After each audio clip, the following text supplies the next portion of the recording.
Go late. You got no choice. Yeah, we had an extra long day today because we've been waiting for our friends at Bethesda. But you know, it's interesting. They're doing it outside. They've told me it's actually it's a shorter event. I think it's only like about 45 minutes long. And you know, they're unique in that a couple years ago they did their first press conference because it was a big moment for Fallout with Todd Howard doing that huge presentation. Last year they announced a couple games. This year we don't really know a lot about their future lineup. Well, there have been some leaks. It feels like that they could have a Wolfenstein or Evil Within that they would announce, and there's been stuff talked about online. But what are you expecting tonight, Jones? What can Bethesda do for you besides Todd Howard walking out and announcing his next game? I would love another Wolfenstein. That would be really great. Yeah. I thought that game was so much more than I expected it to be, particularly the story. It's not an easy thing to do in a first-person shooter, and I was so surprised in this world that could have been extremely over the top, imagining, you know, like, what if we lost World War II and all these horrible things had happened. But was really connected to the characters and just loved that was a great game. Experiencing like kind of the hub world that they created. I thought it was just a great way to introduce the story and to meet the people in the game. Yep. All right, so that's a big one for you. Yeah. Lucy, what are you hoping to hear from Bethesda tonight?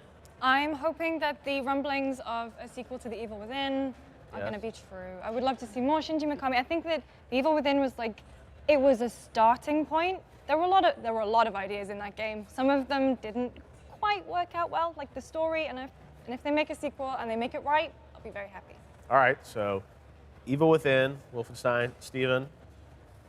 Not a specific game I'm looking for, but there's two things about Bethesda that I'm keeping my eye on. One, they are not the company they were 5 years ago. 5 years ago, they would still put out, yes, a great Elder Scrolls or Fallout, but they would put out games like Wet and Brink, maybe nice concepts, but kind of mediocre. And these days, they're like a Game of the Year contender factory. You look at Dishonored and Doom and Prey. These are Wolfenstein. These are all games that maybe we don't think are going to be great, and they all turn out to be great. Yeah. So can they maintain that level of quality?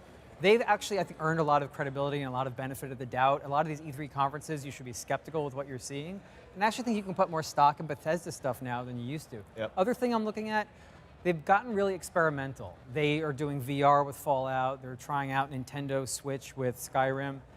iOS, they did Fallout Shelter. Yeah. Can they make great Game of the Year contenders on these other platforms, or are these just side projects? And we'll see what kind of ambition they have with their experimental stuff at the show, maybe.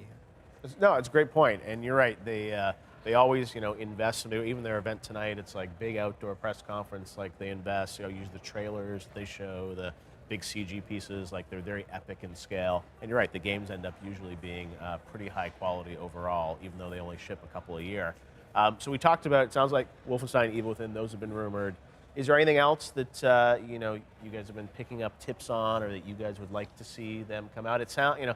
Obviously, Bethesda Game Studios, you know, haven't been a lot of rumors about where they would be there, would they announce something or not, but what would be a cool surprise tonight? What you guys? Dishonored DLC, the first Dishonored had really great DLC. Yep. Wasn't just kind of an add-on, introduced new characters that had new abilities, you know, whole new sections of the city.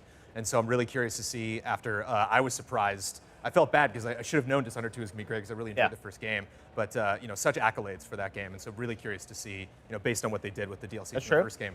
With DLC, and they've also, you know, Elder Scrolls Online, which has a massive fan base that, you know, people don't necessarily want to talk about, but people play that all the time. Where that's going to go, Morrowind just came out for that, I think, last week. So, Lucy, anything else that you'd be looking for as like a cool surprise? I don't know, I've got to agree with Brandon. I really want Dishonored 2 DLC, and I saw Harvey Smith on Twitter earlier was like, oh, they've done a nice caricature of Emily on the Bethesda like, poster thing, so please, I really love Dishonored 2. And would make sense, right? I mean, they've had 6 sense. months since the game came out to do something, and who knows what they're working on. We will see. And Stephen, you made a good point about, you know, VR, what they're doing there, Switch, mobile. Anything that you've been hearing about that you think might be like new or different for Bethesda tonight? I mean, if you know, is it enough to have just 2 or 3 2 games to announce? I guess, right? I think it is. If they keep the conference short, I mean, EA went a bit long yesterday for the amount of content that they had. So if they just shorten themselves down, focus on these games, talk about what they're doing with Quake Champions and Elder Scrolls Online and some of the games that people aren't paying as much attention to. And remember, they do have their debut on a Nintendo system upcoming. Yep, that's true. How will they make Skyrim worth buying for all of us yet again? Is it enough to just put it on the Switch, or can they do something special and extra with that? And I'd like to see what they have in store there. That's true. It's a good point. Skyrim on Switch, I mean, you know, we all had so much fun playing Zelda on the go. It's like Skyrim, there's a whole new audience that will experience that on the Switch, and how will it look, how will it play, and I think, as far as I know, they haven't really shown that yet, right? Denny? Will there be a Skyrim amiibo? Oh no. What would it be? I don't even know. Alduin, I guess. Yeah, you never know. Maybe that's the big announcement tonight. Reggie walks out with the. Got an amiibo. Yeah, that would be great. See, these are the things that could steal the show, right? All right. Well, we are just a couple minutes away from that starting, but before we get to Bethesda, I wanted to wrap up the day with you guys overall. We talked to a bunch of other people about Xbox earlier today. What was your take on sort of day -1 of E3, or I don't know? It's like we had EA yesterday. How's E3 been so far?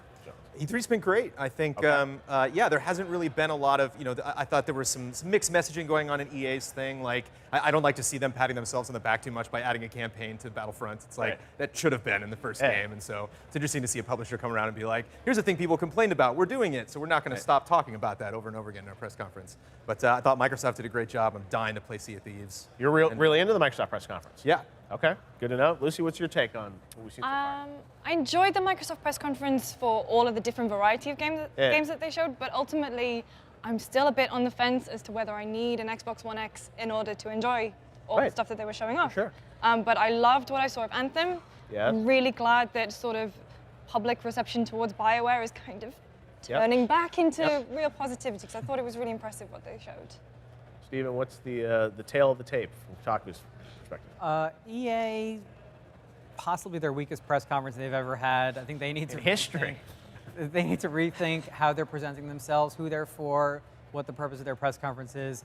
I liked Microsoft's, but they really had a very liberal use of the word exclusive. Yes. And you're the master of the exclusive, Jeff, so you know. No, well, we had, I was really excited Look it up about in the dictionary. But Metro Redux, I was really excited about that. The second game of the press conference, we had the developer here, and he's like, oh, well, there's no exclusivity. We don't believe in anything special on any platform. It's the same game coming out everywhere. So it's cool that they got to debut it there, but I how interesting, though, the kernel of the dream of cross-platform multiplayer being glimpsed with Minecraft, where we see that Xbox players can play Switch players. And I guess the word is that somebody is reporting from Windows Central, Jen Corden, I believe, is reporting that Sony denied the ability to do cross-platform with PlayStation and Xbox. I haven't heard if Sony has acknowledged this directly. But I think for a lot of people who maybe get frustrated that gaming is so segmented, seeing even this small glimpse of cross-platform play is a nice hint of maybe what could happen in the future. Wouldn't that be nice if these companies could let us all play against each other regardless of what box we had? One big happy family. Yeah. All invited together. All right, well, LA Center Studios is where the Bethesda press conference is going to happen. We saw some photos on Twitter. They have these little themed areas for a lot of their franchises. They've got a Ferris wheel. It's sort of a whole carnival festivities. And we have no Ferris wheel here. We're just going to sit here, watch the press conference, see Pete Hines and Bethesda announce what they have to announce for us, and then we'll be back afterwards to react to that news and get ready for tomorrow, which is going to be an epic day with the PlayStation press conference and Ubisoft. We'll be here live starting at noon Pacific, 3 p.m. Eastern with the Bethesda team. But let's go live right now to Bethesda. Enjoy the show.